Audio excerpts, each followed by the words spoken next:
On this week's 51%, we speak with the Vice President of the New York Legal Assistance Group about the importance of providing sound and trauma-informed legal advice to survivors of domestic violence and what people should know if they bring their abuser to court.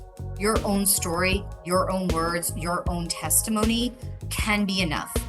We also stop by an art exhibit showcasing the work of incarcerated women. I'm Jessie King. It's all up next on 51%. I was standing around like one of those girls I had seen in a movie. The whole world was a movie back then. I had my sunglasses on, I wanted to be seen without seeing shy Lolita. I wasn't really in it, I didn't really get it. You're listening to 51%, a WAMC production dedicated to women's issues and experiences. Thanks for joining us. I'm Jessie King. Escaping a toxic or abusive relationship is not easy. Abuse is about power and control, so there are a lot of reasons why getting away is difficult and dangerous, and staying away can be even harder. In fact, many groups that advocate for survivors of domestic violence say the average survivor will return to their abusive partner 7 times before they leave for good. When they do leave, that's a particularly dangerous time, and they may want to seek legal protection or relief from a court or avoid the legal system altogether. Our main guest today helps survivors figure out their next steps no matter where they're at and what their next goals are. Shani Adess is the Vice President of the New York Legal Assistance Group, an organization that has been providing free civil legal services and other programs since 1990. NILAG, as it's called, can offer civil legal advice on a range of issues, from immigration issues to workplace discrimination, but their domestic violence unit focuses specifically on survivors of abuse. Adess says their team worked with 3,400 people in and around New York City last year. Now, laws on divorce, custody, and domestic violence vary from state to state, but I recently spoke with Adess to get some general tips for survivors. Just a heads up to our listeners that this conversation obviously discusses domestic violence. If you or someone you love has been impacted, please know that help is available. The National Domestic Violence Hotline is open 24/7 at 1-800-799-SAFE. You can also reach it by texting START to 88788 or by going online to thehotline.org. So the Domestic Violence Law Unit at NILAG is a team of about 20 people who include attorneys, paralegals, as well as long-term volunteers who have been with us for a couple of years. We work with survivors across New York State, though primarily the litigation that we're doing is in courts within New York City, all 5 boroughs. We aim to provide trauma-informed, client-centered services. So what that means is that we think it's incredibly important that when a survivor is finally able to connect with somebody, because we know how many obstacles there are for somebody to actually access help, that they're able to tell their story, what's happened to them, and what relief they need to one person. That they're building that trust with one person, and that person can respond to the different intersecting needs that they may have in order to help them achieve whatever goals they have and the safety that they're looking for. So we provide family law services.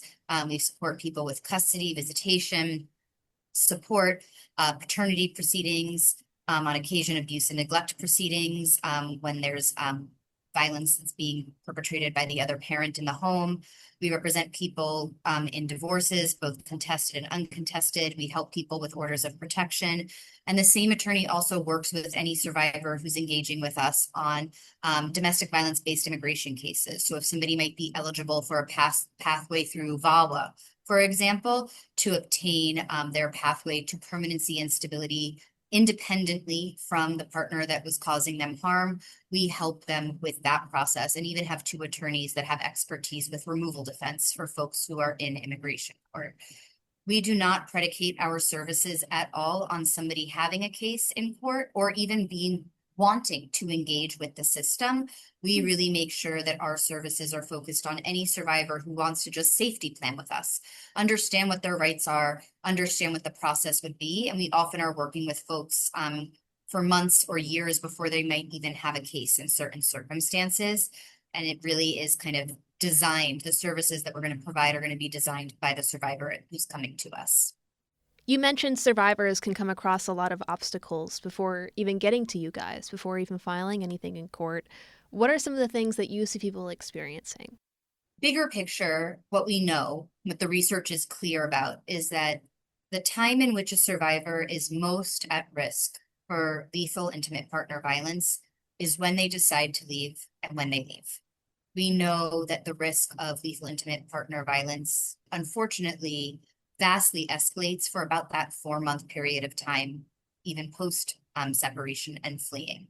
So I just want to start there because I think so often people ask the question, why doesn't somebody leave? And I think that one of the important barriers to remember is their actual safety. These are individuals who are thinking about themselves and their kids and trying to determine when and what would be the safest thing for me to do, and recognizing that leaving is sometimes a moment of that escalation, especially if you're going to face other barriers to getting the support to be able to achieve the stability that they might be looking for. Additional barriers that exist is finding stable housing where they can live safely with themselves and their kids. Access to things like diapers, formula. I've worked with survivors in the past who fled and fortunately were able to gain access to a shelter.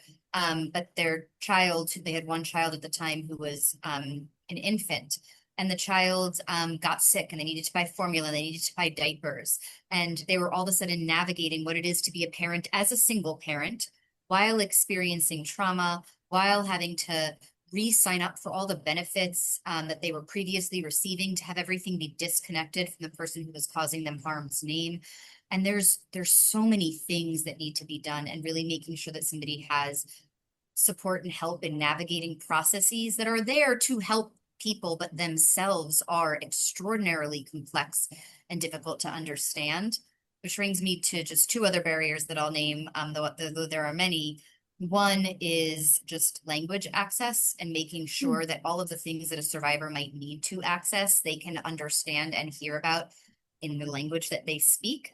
And the second is our systems themselves. I think that our systems are structured in such a way that they are, by their very nature, not individualized to every single person that might come to seek help from that system.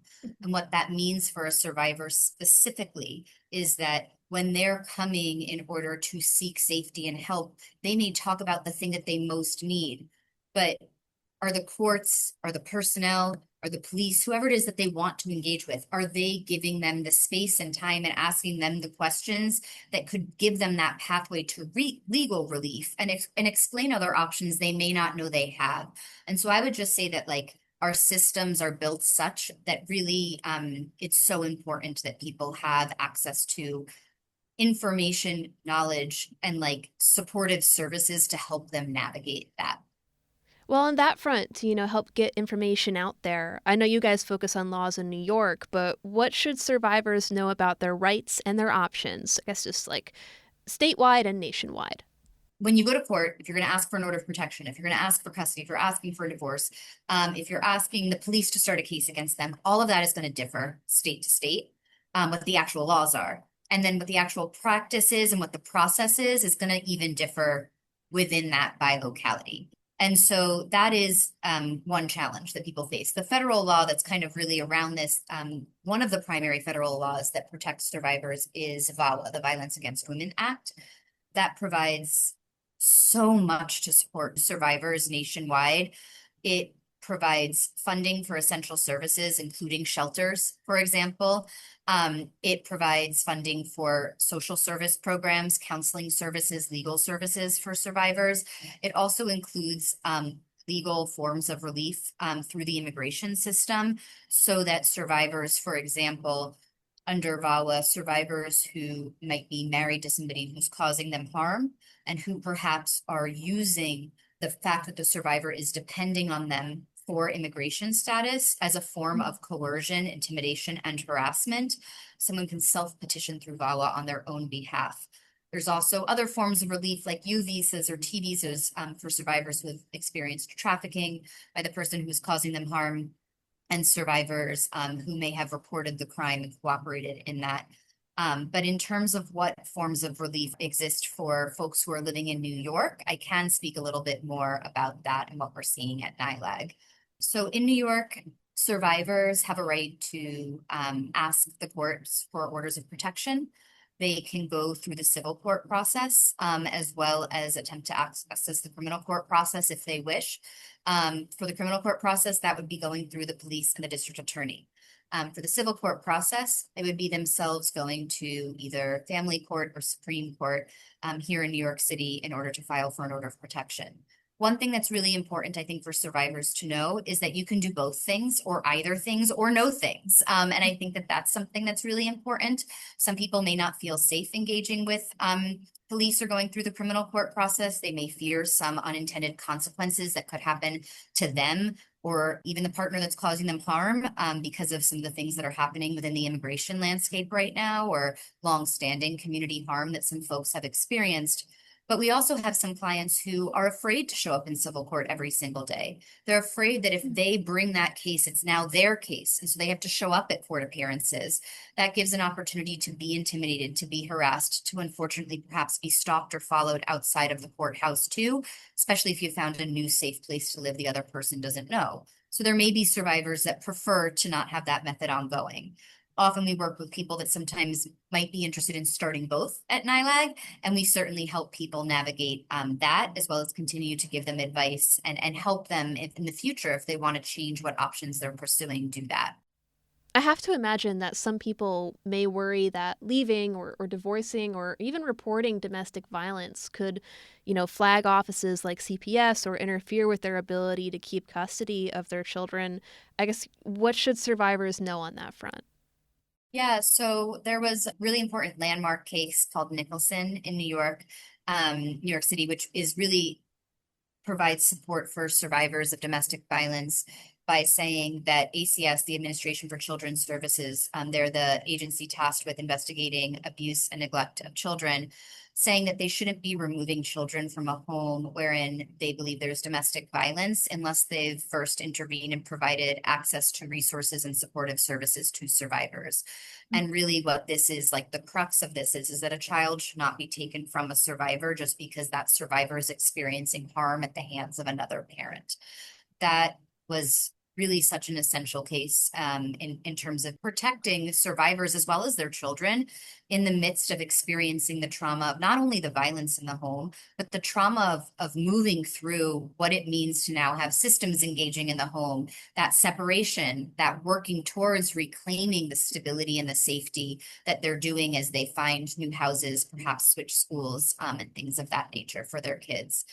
I think that one thing that's really important whenever we work with survivors is really making sure that we're clear about how many options there are of people that they should be talking to. I view the crux of working with survivors, and I know at NILAG, when we're focused on what does it mean to be doing trauma-informed work for survivors, our goal is to give options. Our goals are not to set forth a path. One of those options that I think is so important for folks to understand is that they can not only talk to us, but they can reach out to a shelter hotline, just understand, know what it is that's out there.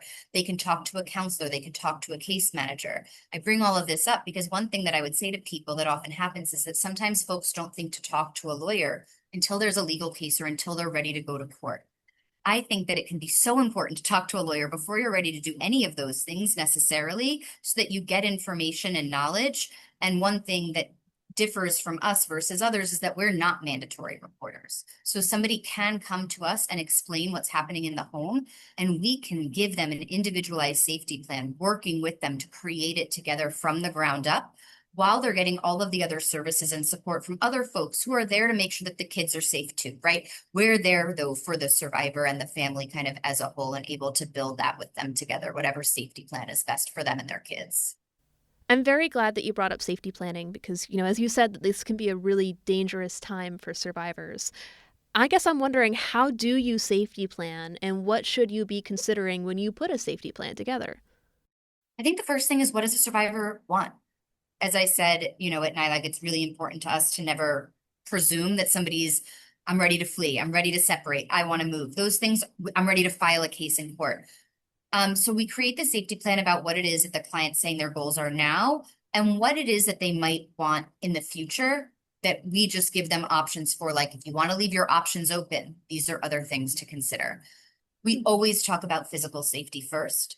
But one thing that we keep in mind with a survivor is again, every single person's different. Where do they live? What options do they have?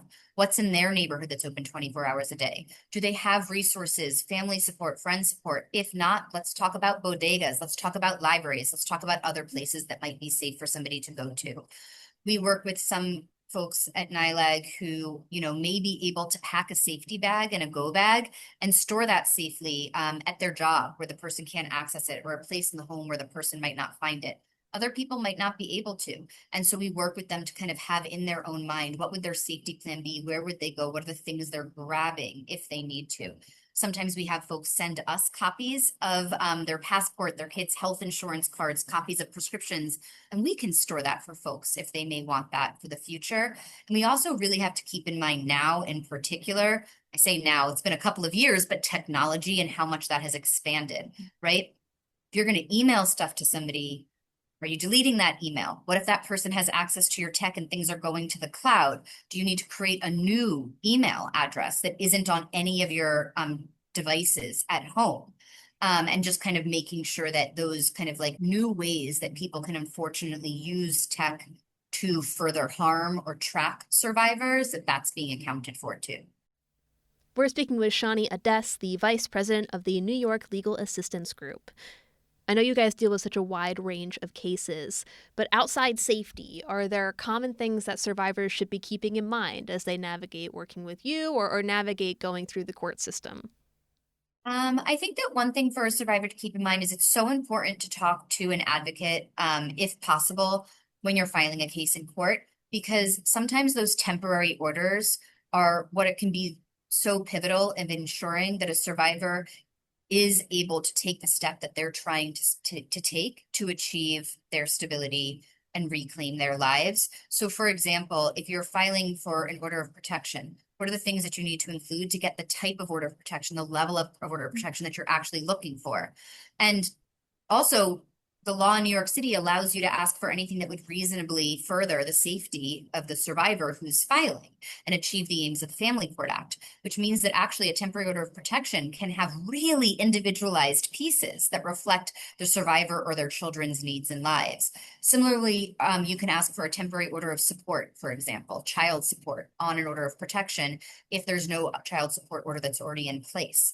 That can be so imperative for somebody if they, need to buy those diapers, if they need to buy those formula, if they need to buy food, to know that, and to also be able to include in the initial petition what it is that would help them get that piece of relief. And so I think talking to advocates is really, really important. The other thing that I just think is really important for folks to know and to understand is that court takes a long time. Our courts in New York City are protracted. Most cases are not going to be resolved quickly. Our cases at NILAG, we see that we work with clients once we're in court if it's for one type of case, maybe it's 8 months to a year.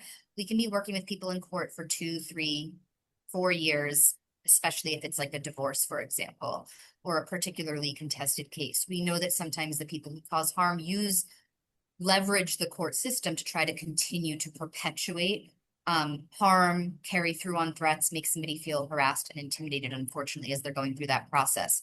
So just knowing in advance that this is a long process, not everything is going to happen that first day and that second day or that third day, I think can be really important, because of course it can be re-traumatizing and really anxiety producing and stressful every time that you're going into court, especially if you're thinking, oh, it's going to be resolved today. Oh, I'm going to have to testify today or present evidence.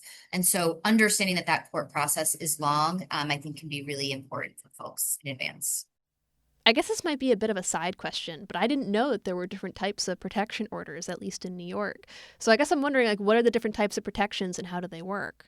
So there are different types of orders of protection here in New York that you can request. You can request civil orders of protection, again, from the Family Court and the Supreme Court. I'm going to use the colloquial terms and then define what those means. You can ask for a limited order of protection. A limited order of protection means do not, and then it lists the offenses that the family court would hear if somebody did in fact commit that would form the basis of an order of protection. So do not harass, do not assault, etc. this person. And limited order of protections can be really important for survivors. Sometimes when a survivor is living with somebody and they're not yet ready to leave, or sometimes when a survivor still wants to be able to have communication for whatever reason with that person. Maybe they have things to coordinate. Maybe they have children and they still want to be able to text and have those phone calls. A limited order of protection can enable actual contact to still happen. But what it is providing the survivor is there is an order that says, do not harass, assault, etc. this person. And if you do, under New York law right now, violate an order of protection, you would be subject to mandatory arrest if somebody were to report that to a police. And it certainly could also, even through the civil court system, form a basis for asking to expand the order of protection or file a violation there. Generally, when people are thinking about an order of protection, they're thinking about a stay away order of protection. So a stay away order of protection means just that, stay away from this person, their home, their work. You can fill in all of those places, for example.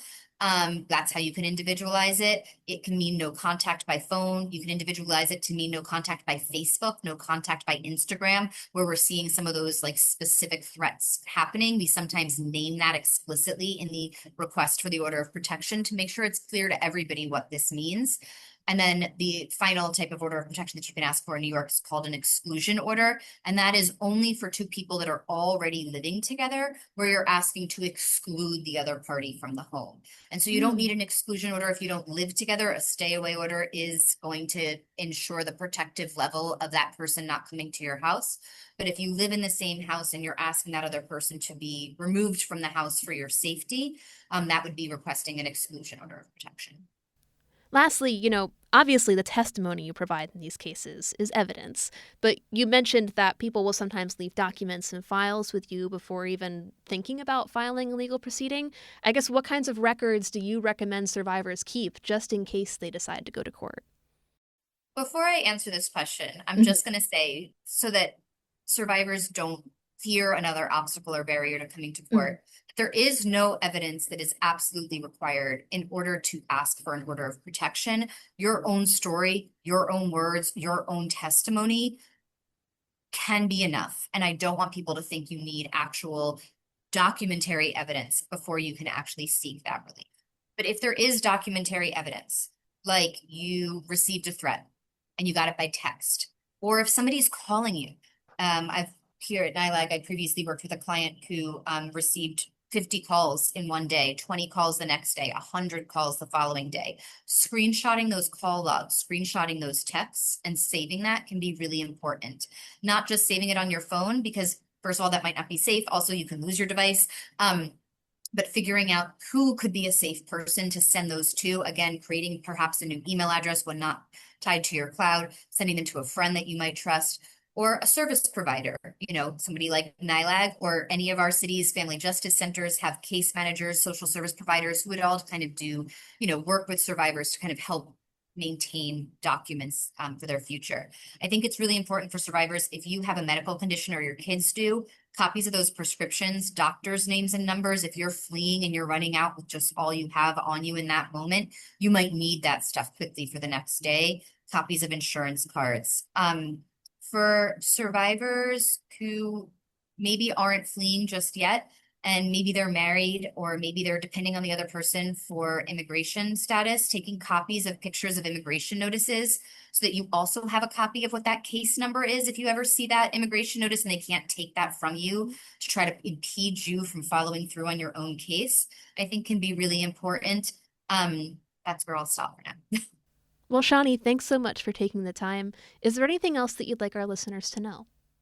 The only thing that I want to say is that every survivor has lived with the experience of the coercion, the threats, and the harm, and has lived for a long time creating their own safety plan for themselves about how to keep themselves and their kids safe in the moment. And we all should trust them in determining what it is that is safest for them and when. And our role should always be to expand options. So for folks who may know somebody who's experiencing domestic violence or has had a friend or a family member in that position, not judging somebody, not limiting avenues to access by saying, you should leave this person and I'm annoyed, I'm done with hearing about this, I'm not going to keep talking to you. The most important thing that we can do, because what a person who's causing harm in the context of domestic violence is doing is they're using coercion to have power and control over another person to make their world smaller so that they have that power and control. The best thing that we can do is to make people's worlds bigger.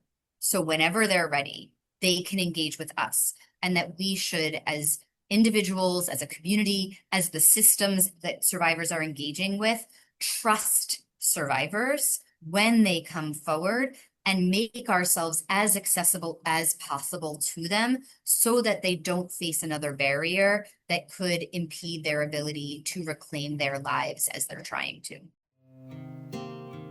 Shani Adess is the vice president of the New York Legal Assistance Group, which provides free civil legal services and advocates for those impacted by economic, racial, and social injustice. You can learn more about their work at NYLAG.org. And obviously, if you or someone you love has been impacted by domestic violence, please know help is available. There are groups like NYLAG, but also the National Domestic Violence Hotline is available 24/7 at 1-800-799-SAFE and at thehotline.org. Again, that's 1-800-799-SAFE and thehotline.org. Shani, thanks again. Thank you. Thank you so much.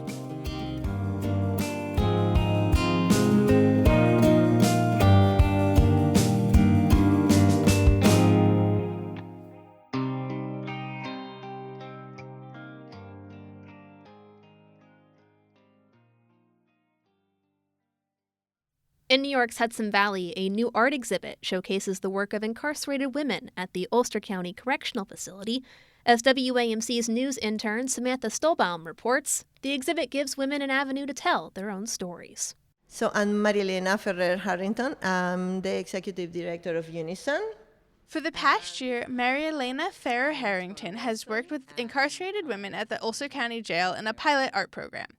What started as a way to give inmates a creative outlet funded by an $8,000 grant from Arts Mid-Hudson is now on view at Unison Arts in New Paltz in a new exhibit called Voices Unbound. We want them to be comfortable working with images and with the language of visual art so that they can understand and also think about composition, think about how to use different symbols or elements that that can put forward whatever message or story they would like to tell. Each week, Ferrer-Harrington set up stations at white folding tables to help inmates explore their stories. Supplies were somewhat limited: colored pencils, erasers, magazine photos, and safety scissors. But with prompts suggesting the women create storyboards, self-portraits, or collages, the results were abundant. When asked about her favorite piece, Ferrer-Harrington points to a 16-frame storyboard.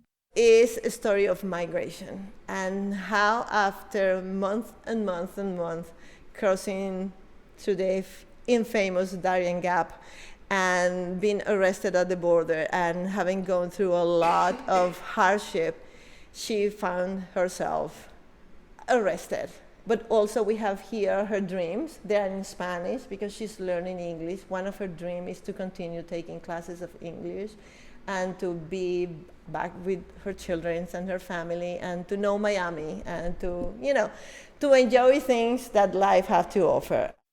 All of the artists in Voices Unbound are anonymous, and that's partly due to the nature of working in a jail.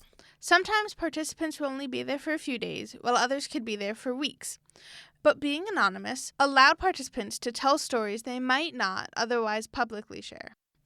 A similar freedom is on display in Eyewitness, an exhibit alongside Voices Unbound. It's by New Paltz's Tona Wilson, a painter and book artist who spent years working as a Spanish interpreter within the court system, primarily in immigration. Due to the nature of her work, she was often unable to share details, but creating art provided her the right outlet to process what she's seen. I'm not great as a portraitist, which is good. So it really is. I'm not good at getting, but gestures I can get. And I figure a gesture, anybody could have that gesture. Most of Wilson's work consists of glass paintings inspired by her sketchbook drawings, with photos of her sketches next to the finished piece. She also has 2 books on display. One interactive book showcases the different uniforms you might see in a courthouse.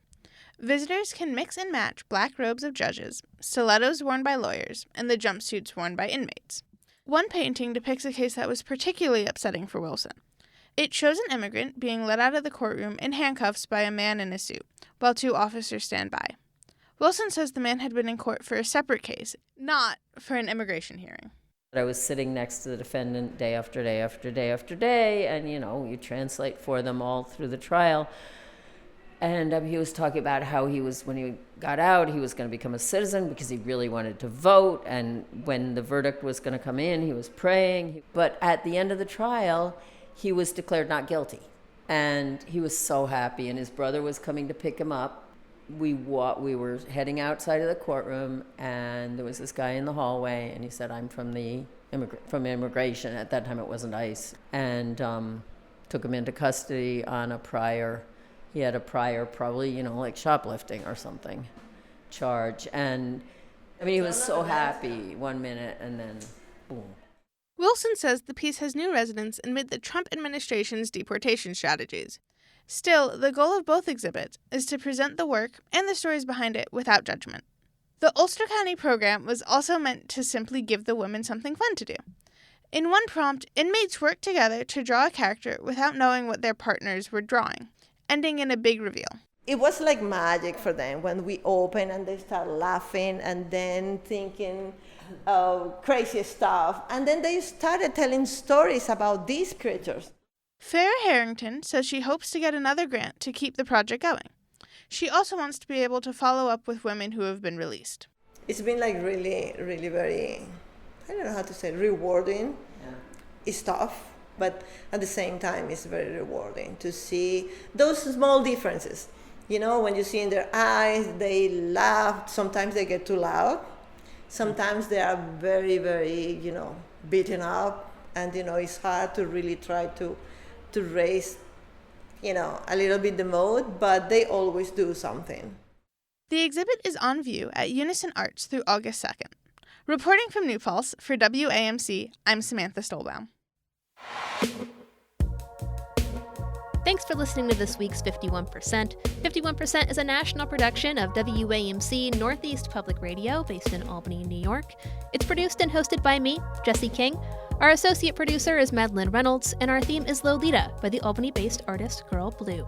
Just a reminder that you can listen to 51% anytime at WAMCpodcast.org or wherever you get your podcasts. And you can stay in the loop on all of WAMC's shows by signing up for our weekly newsletter, Airwaves, at WAMC.org.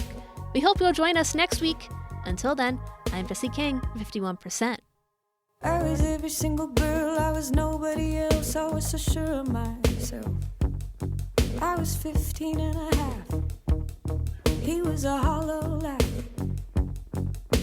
And I lost my cool somewhere along the way. The nightmare down the hallway, I had to learn how to look away. I lost my cool, no electricity, hot rain on the concrete, sweet melting little girl dreams. They said, oh, I want a big life, not a house I could have been like. Where are you taking me? Where are you taking me? Said